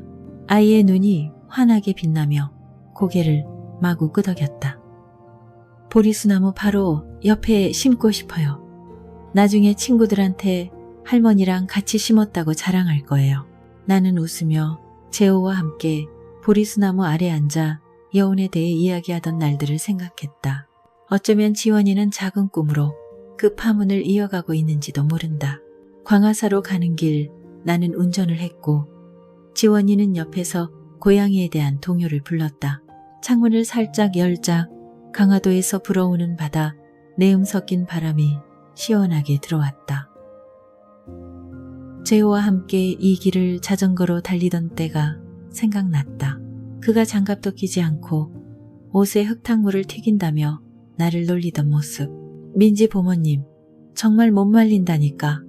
그는 크게 웃으며 말했었다. 지금 나는 수첩에 또 다른 고양이를 그리고 있는 지원이를 보았다. 그리고 생각했다. 재호가 해맑은 미소로 행복의 씨앗을 계속 심고 있는 이 아이를 본다면 기뻐할 것이라고. 절에 도착하니 성민 스님이 마당에서 기다리고 계셨다. 옆에는 뿌리가 3배에 쌓인 작은 아카시아 묘목이 있었다. 민지 씨, 지원이가 나무를 심고 싶어 한다고 들어서 준비해뒀어요. 스님은 햇살처럼 온화한 미소를 지으며 말했다. 지원이는 달려가 스님을 껴안았고 스님은 웃음을 터뜨렸다. 이 아이, 옛날 당신이랑 똑같네. 늘 에너지가 넘쳐. 스님은 나를 보며 말했다. 나는 부끄러웠지만 마음은 따뜻했다. 우리는 함께 보리수나무 옆 재호가 땅에 동그라미를 그리던 곳에 작은 구덩이를 팠다. 지원이는 조심스럽게 묘목을 내려놓고 작은 손으로 흙을 덮으며 중얼거렸다. 나무야, 빨리 자라라. 친구들한테 이야기해주게. 나는 곁에 서서 재호가 남긴 나무 팔찌를 차고 있었다. 마치 그가 어디에선가 우리를 보며 미소 짓고 있는 것 같았다. 오후에 나와 지원이는 보리수나무 아래 앉아 절에 주방 할머니가 준비해 주신 인절미를 먹었다. 아이는 이제 3페이지나 길어진 자신의 고양이 이야기를 들려주었다. 할머니, 이야기 속 고양이가 이 절처럼 멋진 저를 찾아서 할머니처럼 좋은 친구를 만날 거예요. 지원이는 달처럼 밝은 눈으로 말했다. 나는 웃으며 아이의 머리를 쓰다듬었다. 그럼 아카시아 나무 이야기도 꼭 넣으렴. 고양이가 앉아서 달을 볼 수 있게. 지원이는 고개를 끄덕이고 수첩에 계속 그림을 그렸다. 빨간색 크레용으로 노랗게 핀 꽃들을 그렸다. 나는 바람에 부드럽게 흔들리는 푸른 보리수잎을 보며 재호를 생각했다. 그는 말했었다. 모든 것은 제자리로 돌아오지만 매번 새로운 흔적을 남긴다. 오늘 지원이가 심은 작은 아카시아 나무는 아마도 새로운 흔적, 재호와 나와 그리고 수진이 시작한 것을 이어주는 새로운 파문일 것이다. 며칠 후 수진에게서 문자가 왔다. 그녀는 문화센터에서 열린 작은 음악회 사진을 보냈다. 여운 앨범을 연주하는 모습이었다. 사진 속에는 한 무리의 아이들이 아카시아 꽃을 들고 무대 조명 아래서 환하게 웃고 있었다. 문자에는 이렇게 쓰여 있었다. 민지 언니, 아이들에게 언니와 재우 씨의 아카시아 나무 이야기를 들려줬어요. 아이들이 센터에도 나무 한 그루를 심고 싶어 해요. 나무 심는 날 저희와 함께 해주실 수 있을까요? 나는 미소 지으며 바로 답장했다. 갈게요. 고마워요, 수진씨. 내 마음이 문득 가벼워졌다. 마치 재호로부터 시작되어 나를 거쳐 수진에게 그리고 이제는 저 아이들에게까지 또 다른 파문이 퍼져나간 것 같았다. 문화센터 나무 심기는 맑고 시원한 바람이 부는 어느 일요일 아침에 열렸다. 수지는 연노랑 한복을 입고 아이들 가운데 서서 구덩이를 파고 묘목을 심는 방법을 가르쳐주고 있었다. 나는 지원이를 데려갔고 아이는 신이 나서 달려가 수진을 껴안았다. 언니, 저도 절에 나무 심었어요. 지원이는 그림으로 가득한 수첩을 들어 보이며 자랑했다. 수지는 웃으며 아이의 머리를 쓰다듬었다. 잘했네. 네 나무도 언니랑 재호 삼촌 나무처럼 크게 자랄 거야. 나는 서서 그 모습을 바라보았다. 손에는 나무 팔찌를 차고 있었고 마음은 감동으로 가득했다. 아이들은 작은 손으로 조심스럽게 아카시아 나무 주위에 흙을 덮으며 봄에 대한 한국 동요를 불렀다. 수지는 내게 다가와 작게 말했다. 언니, 재호 씨가 이 광경을 본다면 행복해 할 거예요. 나는 고개를 끄덕였다. 눈시울이 뜨거워졌다. 분명 그럴 거예요. 나는 약간 떨리는 목소리로 답했다. 작은 아카시아 나무는 마당 한가운데 서서 어린 잎을 살랑거렸다. 마치 우리가 남긴 것을 이어가는 새로운 파문처럼 집에 돌아와 나는 수첩을 펴고 여운 단락에 한 줄 더 썼다. 오늘 나는 파문이 멀리 퍼져나가는 것을 보았다. 재호로부터 수진을 거쳐 지원이에게 그리고 내가 이름도 모르는 아이들에게까지 행복은 나를 위해서가 아니라 다음에 올 사람들을 위해 씨앗 하나를 심을 때이다. 등나무 의자에 앉아 내가 글 쓰는 것을 보던 영자 씨가 물었다. 또 뭘 그렇게 써? 나무 이야기야? 나는 웃으며 나무 심기 행사에 대해 이야기했다. 그녀는 고개를 끄덕이며 눈을 빛냈다. 좋아, 나무 심는 건 좋은 일이야. 옛날에 나랑 그 양반도 집 뒤에 사과나무 한 그루 심었지. 지금도 열매가 열리는데 아주 달아. 나는 그녀를 보며 그녀 또한 나처럼 자신만의 파문 속에서 살고 있음을 깨달았다. 사과나무, 노래, 그리고 떠나간 이에 대한 기억들. 다음 주 독서 모임에서 나는 문화센터에 새로 심은 아카시아 나무 사진을 가져갔다. 혜리는 내 이야기를 듣고 제안했다. 민지 언니, 우리 책에 아카시아 나무와 그 의미에 대한 장을 하나 더 추가하는 건 어때요? 회원들은 눈을 빛내며 동의했다. 동현이 말했다. 저는 부대에서 본 나무에 대해 쓸래요. 몇 번의 겨울을 견뎌냈거든요. 은지가 덧붙였다. 저는 병원에 있는 목련나무에 대해 쓰고 싶어요. 환자들이 자주 앉아서 바라보거든요. 나는 지원이의, 수진의, 그리고 재호의 아카시아 나무를 생각하며 고개를 끄덕였다. 혜리는 익숙한 질문으로 모임을 마쳤다. 행복이란 무엇일까요? 이번에는 망설임 없이 바로 대답했다. 행복은 나의 파문이 다른 사람에게 닿는 것을 볼 때예요. 비록 작은 씨앗 하나일지라도 회원들은 고개를 끄덕였다. 그들의 눈빛은 방 전체를 밝히는 반짝이는 촛불 같았다. 그날 밤 나는 침대에 누워 재호의 편지를 손에 들고 다시 한번 읽었다. 그가 쓴 글들은 파문처럼 여전히 내 안에서 울려 퍼졌다. 나는 영자씨, 지원이, 수진, 독서 모임, 그리고 어딘가에서 자라고 있을 아카시아 나무들을 생각했다. 나는 미소 지으며 눈을 감았다. 그 파문들이 나를 광화사의 햇살, 재호의 웃음소리, 그리고 영원히 지지 않고 피어나는 노란 꽃들이 있는 꿈속으로 데려가도록 내버려 두었다. 나는 동트기 전 희미한 빛 속에서 잠을 깼다. 새벽 햇살이 커튼 틈으로 스며들어 책상 위 수첩을 비추었다. 파란 볼펜으로 쓰인 여운이라는 글씨는 재호의 편지와 그가 남긴 나무 팔찌 옆에 여전히 놓여 있었다. 밖에서는 새소리가 들려왔고 부엌에서 아침 식사로 된장찌개를 준비하는 영자씨가 흥얼거리는 낡은 노랫소리와 어우러졌다. 나는 미소 지었다. 그녀가 비록 깨닫지 못하더라도 이야기와 음식 그리고 익숙한 잔소리를 통해 계속해서 퍼뜨리고 있는 파문들을 생각했다. 오늘은 지원이를 데리고 마을의 작은 책 축제에 가기로 약속한 날이었다. 혜린의 독서 모임이 행복의 파문이라는 책을 전시하는 곳이었다. 나는 연한 푸른색 스웨터를 입고 제호의 나무 팔찌를 찼다. 그리고 가방을 다시 한번 확인했다. 안에는 책과 아카시아 나무 사진, 그리고 다채로운 그림으로 가득한 지원이의 수첩이 들어있었다. 지원이가 도착했다. 분홍색 생활 한복을 입고 직접 만든 수첩을 손에 든 아이의 눈은 햇살처럼 반짝였다. 할머니, 제 이야기도 가져왔어요. 사람들한테 고양이랑 아카시아 나무 이야기 들려주고 싶어요. 아이는 깡충깡충 뛰며 말했다. 나는 아이의 머리를 쓰다듬었다. 마음이 따뜻해졌다.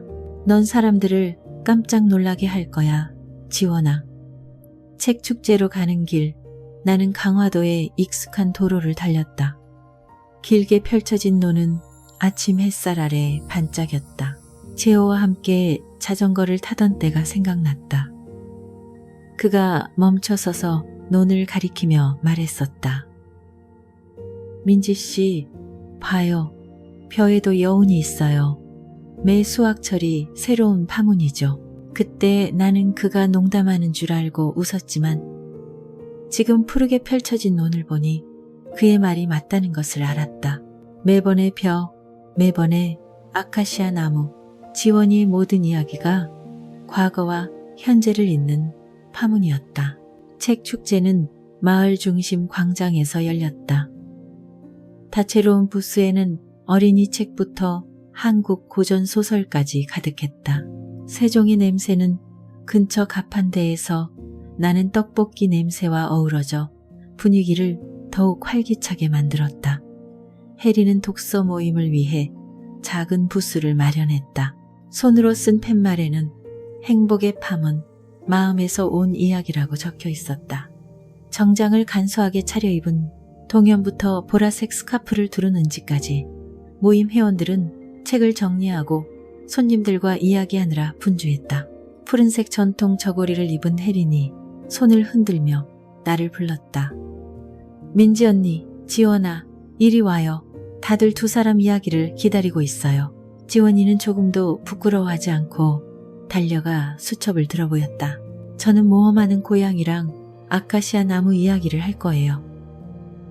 아이가 선언하자 모두가 웃음을 터뜨렸다. 나는 부스 옆에 서서 지원이가 사람들 앞에서 자신의 이야기를 읽는 모습을 지켜보았다. 아이의 맑은 목소리는 길 잃은 고양이가 노랗게 핀 아카시아 나무가 있는 저를 발견하고 집은 장소가 아니라 사랑하는 사람들이라는 것을 배우는 이야기를 들려주었다. 지원이 또래 아이들부터 노인분들까지 관객들은 귀를 기울였다.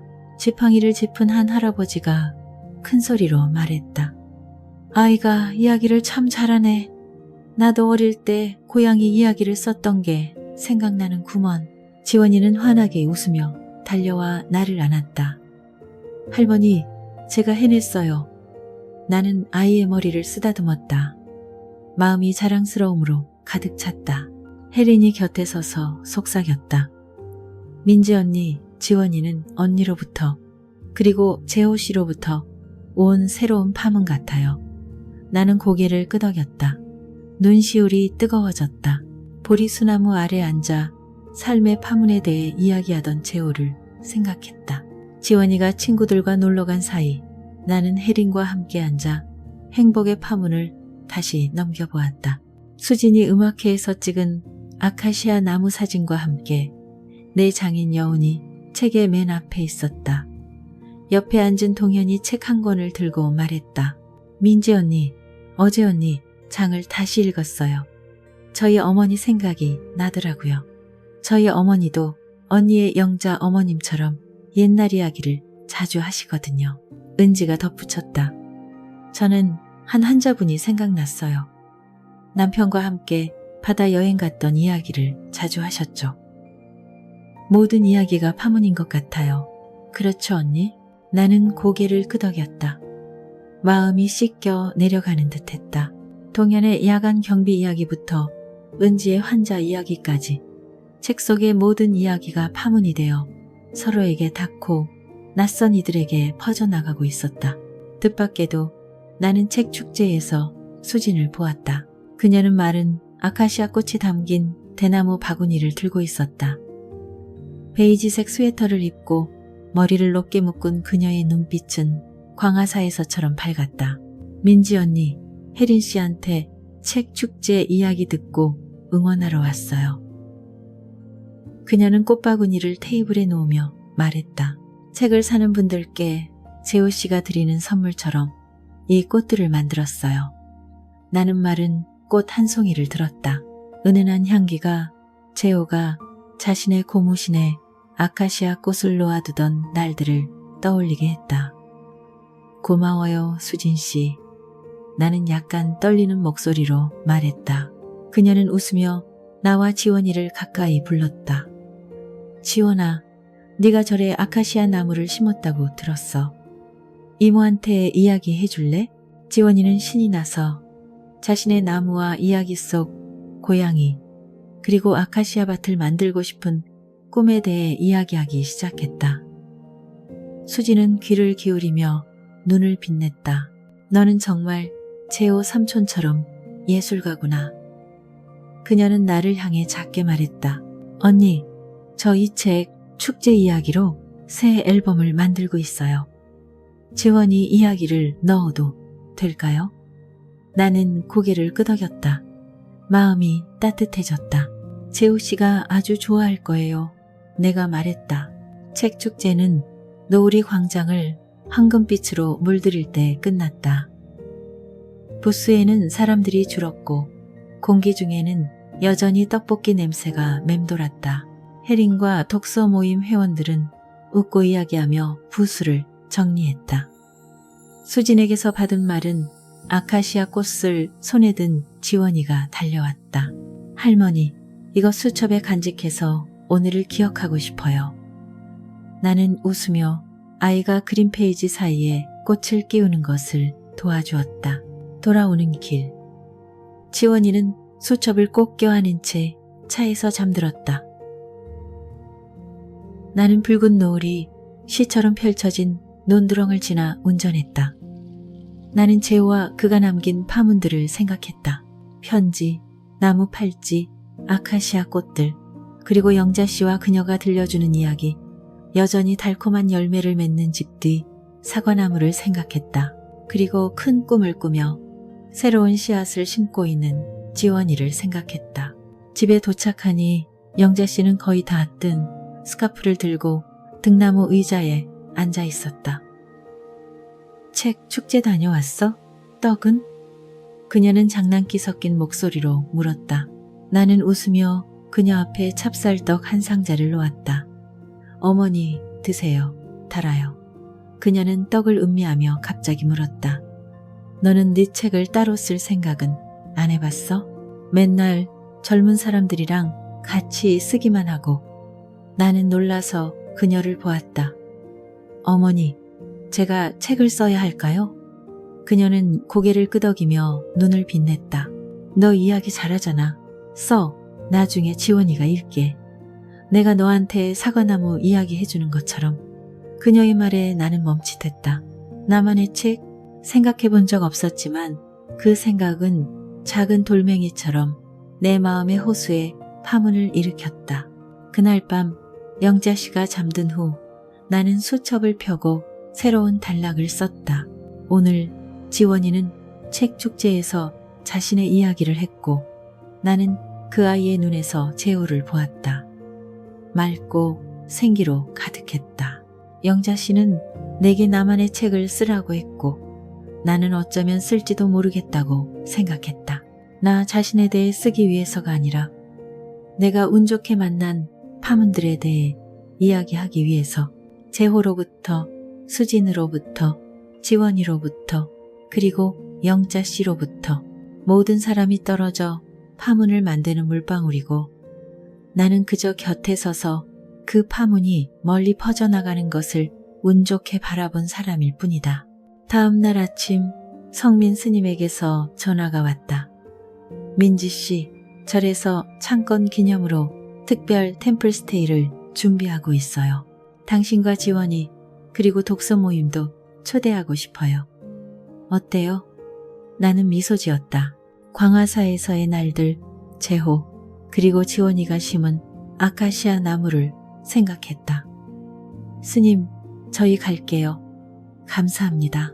나는 혜린에게 문자를 보냈고 그녀는 즉시 동의하며 동현과 은지도 함께 가겠다고 했다. 소식을 들은 지원이가 외쳤다. 할머니, 저 수첩 가져가서 사람들한테 고양이 이야기 들려줄 거예요. 나는 웃으며 아이의 머리를 쓰다듬었다. 마음이 가득 찼다. 템플스테이는 늦가을, 광화사 마당의 노란 잎이 가득한 날 열렸다. 아이들부터 노인들까지 참가자들은 지원이가 아카시아 나무를 심은 보리수나무 아래 모였다. 소박한 가사를 입은 성민 스님은 절의 역사와 이곳을 거쳐가며 흔적을 남긴 사람들에 대해 이야기했다. 여기에 있는 모든 분들이 비록 스쳐 지나갔을지라도 하나의 파문을 남겼습니다. 스님은 나와 지원이를 보며 말했다. 혜린과 동현, 은지는 옆에 앉아 손님들에게 선물할 행복의 파문책을 들고 귀를 기울였다. 지원이는 조금도 부끄러워하지 않고 일어나 수첩을 들고 고양이와 아카시아 나무 이야기를 했다. 박수 소리가 터져 나왔고 무리 속에 한 여자아이가 달려와 물었다. 지원 언니, 나도 이야기 쓰고 싶은데 가르쳐 줄 수 있어요? 지원이는 달처럼 밝은 눈으로 고개를 끄덕였다. 이야기 시간이 끝난 후 나는 나무 팔찌를 차고 절 주위를 산책했다. 가을 햇살 아래 지원이의 아카시아 나무는 더 자라 어린 잎이 바람에 부드럽게 흔들렸다. 나는 재호를 생각했다. 그가 이곳에 앉아 땅에 동그라미를 그리며 여운에 대해 이야기하던 모습을 나는 수첩을 펴고 한 줄 더 썼다. 오늘 나는 지원이가 땅뿐만 아니라 다른 아이의 마음에도 새로운 씨앗을 심는 것을 보았다. 재호 씨, 보고 있나요? 당신의 파문은 나를 통해, 지원이를 통해, 그리고 내가 이름도 모르는 사람들을 통해 여전히 멀리 퍼져나가고 있어요. 나는 수첩을 덮고 조용히 서서 가을바람이 기억과 파문들을 공기 속으로 실어 나르도록 내버려 두었다. 저녁의 독서 모임은 절의 작은 다실에 모였다. 혜린이 뜨거운 인삼차를 따랐고 향기가 퍼져나갔다. 민지 언니, 우리 한 달에 한 번씩 절에서 독서 모임을 하는 건 어때요? 그녀가 제안했다. 동현이 고개를 끄덕였다. 좋은 생각이에요. 제 동료들도 데려와서 여운에 대해 들려주고 싶어요. 은지가 웃었다. 저는 간호사들을 초대할래요. 그들에게 이런 이야기가 필요하거든요. 나는 그들을 보며 재호, 수진, 영자씨, 지원이를 생각했다. 좋아요. 내가 말했다. 그렇게 해요. 파문이 계속 퍼져나가도록. 혜린이 축배를 제안하듯 찻잔을 들었다. 행복의 파문을 위하여 우리는 함께 잔을 들었고 웃음소리는 밤중의 절 종소리와 어우러져 울려 퍼졌다. 집에 돌아오니 영자씨는 현관 앞에 앉아 낡은 사진 한 장을 들고 있었다. 그녀와 시아버지 집 뒤 사과나무 옆에 서 있는 모습이었다. 돌아왔구나. 이것 봐. 나 이때 참 젊었지. 그녀가 웃으며 말했다. 나는 자리에 앉아 사진을 보며 그녀의 미소가 지원이와 꼭 닮았다는 것을 깨달았다. 어머니, 사과나무 이야기 해주세요. 내가 말했다. 그녀는 조금 흐릿하지만 사랑으로 가득한 목소리로 이야기를 시작했다. 나는 귀를 기울이며 그녀가 제안한 나만의 책을 생각했다. 어쩌면 나는 쓸 것이다. 재호뿐만 아니라 영자씨, 지원이, 그리고 내 삶을 이룬 파문들에 대해. 나는 일어나 창문을 열고 밤바람을 맞았다. 달빛이 수첩과 재호의 편지, 그리고 나무 팔찌 위로 쏟아졌다. 마당에서는 영자씨의 사과나무가 조용히 서서 잎사귀를 스치는 소리로 예시하기를 들려주는 듯했다. 나는 미소 지으며 수첩에 마지막 한 줄을 썼다. 행복은 모든 파문이 아무리 작을지라도 영원히 멈추지 않는 거대한 흐름의 일부임을 깨달을 때이다. 나는 수첩을 덮고 눈을 감았다. 그 파문들이 나를 재호, 지원이, 영자씨, 그리고 달빛 아래 영원히 피어나는 아카시아 꽃들이 있는 꿈속으로 데려가도록 내버려 두었다. 나는 마당에 서 있었다. 초승달이 내가 마른 나뭇가지로 젖은 땅에 그린 동그라미들 위로 빛을 비추고 있었다. 멀리서 들려오는 광화사 종소리는 집안에서 들려오는 영자씨의 흥얼거리는 노랫소리와 어우러져 과거와 현재를 잇는 무언의 음악 같았다. 책상 위의 수첩, 여운이라는 글씨와 재호의 편지는 그가 남긴 나무 팔찌 옆에 조용히 놓여 있었다. 나는 템플스테이, 지원이가 심은 아카시아 나무, 독서 모임에서 나눈 이야기들, 그리고 나만의 책을 써보라는 영자씨의 제안을 생각했다. 내 마음은 기억과 사랑, 그리고 내 삶에 닿았던 사람들의 작은 돌멩이들로 파문이 는 호수 같았다. 다음날 아침 나는 일찍 일어나 영자씨를 위해 인삼차를 끓였다. 그녀는 등나무 의자에 앉아 뜨개질을 하며 장난기 어린 눈으로 나를 보았다. 오늘따라 부지런하네? 또 절이나 책축제 가려고? 그녀가 물었다. 나는 웃으며 그녀 앞에 찻잔을 놓았다. 어머니, 오늘은 집에 있을 거예요. 어머니가 쓰라고 한 책 몇 줄 써보려고요. 그녀는 고개를 끄덕이며 차를 음미하더니 갑자기 말했다. 내 이야기도 써줘. 나도 네 재호씨 못지않게 재미있는 이야기 많아. 나는 놀라서 웃음을 터뜨렸다. 어머니, 이야기해주세요. 제가 쓸게요. 그녀는 조금 흐릿하지만 남편과 함께 집 뒤 사과나무를 심던 날들, 달빛 아래서 노래를 부르던 밤, 그리고 다투고 화해했던 이야기들을 시작했다. 그때는 그 양반이 참 귀찮다고 생각했는데 지금은 그 잔소리마저 그립네. 그녀는 달빛처럼 밝은 눈으로 말했다. 나는 귀를 기울이며 수첩에 받아 적었다. 94세인 영자씨 또한 자신만의 파문을 계속해서 퍼뜨리고 있음을 깨달았다. 점심 무렵 지원이가 찾아왔다. 아카시아 꽃이 그려진 노란 봉투에 조심스럽게 접힌 편지를 들고 있었다. 할머니, 수진 이모가 이거 할머니한테 전해주래요. 깜짝 선물이 있대요. 아이는 외치며 봉투를 내 손에 쥐어주었다. 나는 편지를 열었다. 심장이 빠르게 뛰었다. 수진의 부드러운 글씨가 나타났다. 그녀가 작곡한 여운의 멜로디처럼. 민지 언니, 다음 템플스테이를 준비하려고 광화사 창고를 정리하다가 이걸 찾았어요. 재호씨 목소리가 녹음된 낡은 카세트 테이프예요. 언니가 들어봐야 할 것 같아요. 제가 음악 파일로 변환해서 편지의 링크를 첨부했어요. 들어보시면 왜 제가 이걸 깜짝 선물이라고 했는지 아실 거예요. 재호씨의 파문을 계속 살아있게 해주셔서 고마워요. 수진 올림. 나는 노트북을 열었다. 손이 약간 떨렸다. 수진이 보낸 링크를 클릭했다. 그 해 여름, 재호의 녹음이라는 간단한 제목의 오디오 파일이 나타났다. 지원이는 호기심에 가득 차 내 품에 파고들었다. 등나무 의자에 앉아있던 영자씨도 뜨개질을 멈추고 나를 보았다. 나는 심호흡을 하고 재생 버튼을 눌렀다. 재호의 목소리가 흘러나왔다. 낮고 따뜻한 광화사의 여름날을 흐르던 시냇물 같은 목소리. 민지, 나의 서툰 부모님. 그는 장난기 섞인 목소리로 말했다. 오늘 이걸 녹음하는 건 내게 시간이 얼마 남지 않았다는 걸 알기 때문이에요. 당신은 내게 여운에 대해 자주 물었으니 내가 당신에게 하나 남겨주고 싶어요.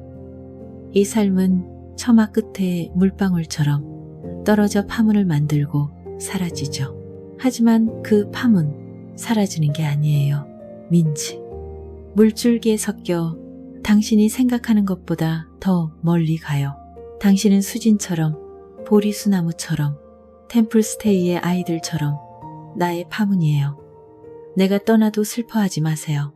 당신이 책 이야기를 하듯 우리 이야기를 다시 들려주세요. 그리고 만약 어떤 여자아이를 만난다면 그 아이에게 아카시아 나무 이야기를 해주겠어요. 그의 목소리는 지친 듯 끊겼지만 계속되었다. 나는 사랑한다는 말을 잘 못하지만 민지, 내 마지막 날들을 나무십 사이로 비치는 햇살처럼 밝혀줘서 고마워요. 녹음은 그의 작은 웃음소리로 끝났다. 마치 바람이 스쳐 지나가듯 나는 조용히 앉아 있었다. 눈물이 흘렀다. 지원이가 나를 꼭 껴안으며 속삭였다. 할머니, 재호 아저씨 말이 맞아요. 할머니는 아저씨의 파문이에요. 영자씨가 갑자기 일어나 다가와 내 어깨에 손을 얹었다. 뭘 울어, 울기는? 사람이 그렇게 좋은 말을 남겼는데 웃어야지. 그녀는 잔소리하듯 말했지만 눈시울은 붉어져 있었다. 나는 눈물 사이로 웃으며 그녀의 손을 잡고 지원이를 보았다. 어머니 말이 맞아요. 웃어야죠. 재호를 위해서. 나는 수첩을 펴고 마지막 한 줄을 썼다. 오늘 나는 과거로부터 온 파문처럼 재호의 목소리를 들었다. 그 파문은 나에게, 지원이에게, 그리고 영자씨에게 닿았다. 그는 편지와 팔찌뿐만 아니라 결코 꺼지지 않는 달빛처럼 그의 목소리도 남겼다. 그날 밤 혜린에게서 문자가 왔다. 그녀는 달빛 아래 이제는 더 자라 잎이 무성해진 지원이의 아카시아 나무가 있는 광화사 마당 사진을 보냈다. 민지 언니, 저 방금 수진 씨한테서 녹음 파일 들었어요. 우리 책에 특별한 장으로 추가하면 어떨까요? 언니 생각은 어떠세요? 나는 바로 답장했다. 좋아요. 재호의 목소리가 새로운 파문처럼 퍼져나가게 해요. 혜리는 하트 이모티콘으로 답했고 나는 독서 모임이 동현, 은지 그리고 다른 회원들과 함께 그것을 해낼 것임을 알았다. 나는 초승달 아래 마당에 서서 책 축제에서 받은 말은 아카시아 꽃을 손에 들고 있었다. 밤바람이 강화도에서 불어오는 바다 내음을 실어 날랐다. 나는 재호, 녹음 속 그의 목소리, 지원이의 아카시아 나무, 그리고 영자씨의 이야기들을 생각했다. 갑자기 별똥별 하나가 하늘을 가로질러 밝게 빛나다 사라졌다. 마치 호수 위로 떨어지는 물방울처럼 나는 멈칫했다. 마음이 놀라움으로 가득 찼다. 재호가 어디에선가 미소 지으며 내게 마지막 파문을 보내준 것일까? 나는 아카시아 꽃을 꽉 쥐고 속삭였다. 재호 씨, 고마워요. 달빛이 비쳐 마당이 환해졌다. 마치 행복의 파문이 영원히 멈추지 않고 퍼져나가는 열린 책처럼.